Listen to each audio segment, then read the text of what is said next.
The day fire stopped being an enemy. It burned without mercy, swallowing forests, destroying shelters, and reminding early humans every day how fragile survival truly was. Because for thousands of years, fire was not a tool, not a gift, but a living threat that moved without warning and left nothing behind.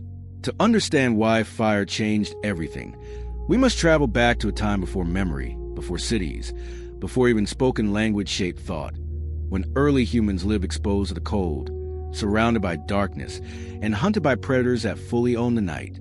Food was eaten raw and rushed, warmth vanished with the sun, and nightfall was not rest, but fear made permanent. Fire existed everywhere and nowhere at the same time. Lightning sparked destruction, not opportunity.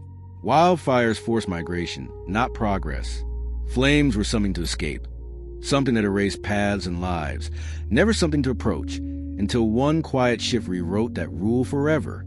Not suddenly, not heroically, but through cautious observation and dangerous curiosity, humans began to watch fire instead of fleeing it, noticing that warmth spread outward, that light pushed darkness back, and that animals hesitated at its edge, uncertain and afraid. This was not the discovery of fire itself, because fire had always existed. This was the discovery of control. At first, control was fragile and uncertain, carried as glowing embers that could die at any moment. Guarded flames kept alive through the night, and responsibilities shared by the group because fire demanded attention, patience, and care.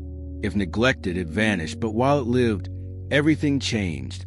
Meat softened and lasted longer, feeding more mouths and changing diets forever. Warmth stretched waking hours beyond sunset. Light reshaped fear itself, turning the night into something negotiable instead of fatal. Fire pulled people closer together, slowed endless movement, and created a reason to stay. And for the first time, humans gathered not just to survive, but to remain, to share space, and to observe one another in the steady glow. Yet this alliance came with danger, because fire could escape as easily as it helped. One mistake meant loss. One spark could erase everything. Still, humans persisted because fire offered something no other force ever had. The belief that nature could be guided, not conquered, but understood. And as humans learned to keep fire alive, something else ignited quietly beside it, a new relationship with the world itself. This was the moment humans changed their role on Earth. No longer only prey, no longer endless wanderers, but caretakers of a force stronger than themselves. And fire was only the beginning. Fire did more than warm bodies and cook food. It quietly began reshaping the human mind, because once something could be controlled, it could also be planned around, protected, and passed forward through time. At first, fire was borrowed, not created. Humans carried embers from burning landscapes, guarding them with obsessive care, because losing fire meant returning to darkness, cold, and constant danger. Entire groups organized their movements around keeping a flame alive, choosing where to sleep, when to travel, and how long to stay based on survival. Over time, humans began to understand fire's behavior. They noticed which would burn longer, which smoke choked, and which sparks leapt too easily into disaster. Knowledge formed quietly, shared through imitation long before words existed to describe it. Fire introduced patience into human life, waiting for food to cook, sitting together through long nights, watching flames dance and fade. In those moments of stillness, something unfamiliar emerged. Time for thought. Around the fire, gestures became stories. Sounds gained meaning. Faces were lit clearly enough to recognize emotion. Fire did not just protect humans from predators. It allowed humans to see one another fully for the first time. But control remained incomplete. Fire obeyed no one. A sudden wind could undo weeks of effort. A careless movement could destroy shelter and supplies. Each benefit carried equal risk, and this fragile balance demanded constant awareness. That tension forced humans to adapt socially. Someone had to watch the flame. Someone had to gather fuel. Someone had to decide when it was safe to move on. Roles emerged, cooperation deepened, and survival became collective rather than individual. Fire changed diets, which changed bodies. Cooked food required less energy to digest, freeing calories for brain growth. Over generations, minds expanded quietly, shaped by warmth, light, and shared meals. Yet the most important shift was invisible. Fire taught humans that the environment was not fixed. It could be altered, improved, even shaped intentionally. That idea was dangerous, because once humans believed they could influence nature, they would never stop trying. Still, fire remained a teacher as much as a tool.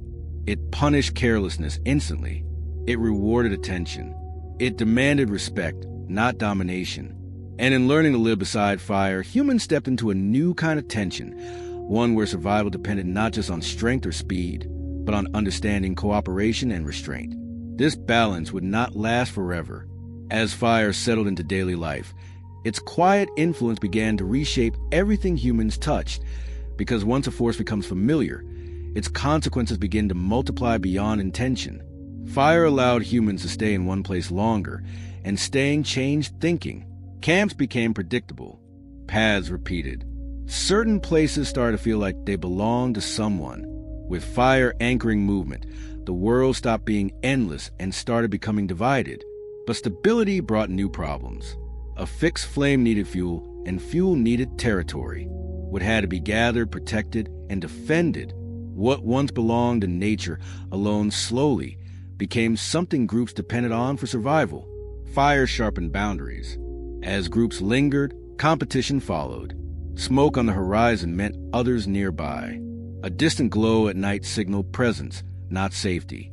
Fire revealed humans to one another long before they were ready to be seen. And while fire scared predators away, it also attracted attention. Other humans wanted warmth too. They wanted cooked food, protected nights, and control over the same resources. Cooperation inside the group strengthened, but tension between groups quietly grew. Fire also accelerated change. Tools hardened in heat, would bend into new shapes. Stones cracked and sharpened. Experimentation became instinctive because fire encouraged trying, failing, and trying again. But with experimentation came dependence. Without fire, nights felt longer, colder, and more dangerous than before. Raw food felt incomplete. Darkness felt heavier. Humans had crossed a threshold where returning was no longer possible. This dependence carried fear. Losing fire now meant losing everything built around it. Entire ways of living could collapse if a flame went out at the wrong moment. And fire never truly belonged to humans. It could escape control instantly. Winds turned allies into enemies. Sparks erased shelters. Forests burned beyond stopping. Each disaster was a reminder that control was always temporary. This created a paradox at the heart of human progress. Fire empowered humans, but it also humbled them. The more they relied on it, the more vulnerable they became to its absence or excess. Fire was no longer just a tool. It was shaping behavior, relationships, movement, and thought itself. And slowly, without realizing it, humans were learning a dangerous lesson. If one force of nature could be controlled, then others might follow. That belief would push humanity forward and pull it into conflict. Fire reached its peak not in a single moment, but in a realization that settled slowly and changed everything. Humans were no longer simply reacting to the world around them. They were shaping it, influencing outcomes before danger arrived, bending the future slightly in their favor. That realization was powerful because it rewired how humans saw themselves. Nature was no longer an unstoppable force acting alone. It was something that could be studied, anticipated, and carefully influenced. Fire became proof that the world responded to attention and understanding. But this power came with a cost. The more humans relied on fire, the more fragile their survival became without it. Entire routines, diets, and social structures revolve around a single glowing source. A night without flame felt colder than any night before fire was known. Progress had created dependency. This was the true climax of Fire's story. Not warmth, not light, but the moment humans accepted risk in exchange for control. Fire could destroy villages, start wars over resources, and erase years of effort in minutes. Yet humans chose to keep it close, because the alternative was return to a life they could no longer endure. Fire reshaped the human mind. It encouraged planning, patience, and cooperation. It created time for reflection, for stories, for memory. Around the flame, humans learned to imagine futures instead of merely surviving the present. Every discovery that followed carried the same pattern. control paired with danger, progress tied to responsibility. Each new tool echoing that first glowing ember. Even today, the same relationship continues. We still rely on forces we barely control. We still trade safety for advancement. We still stand close to powers that can either build our world or burn it down. What happened when humans learned to control fire was not just a technological breakthrough. It was a philosophical shift, a declaration that the future was something humans would attempt to shape, no matter the risk. Fire stopped being an enemy and became a mirror. Subscribe to join the journey. The day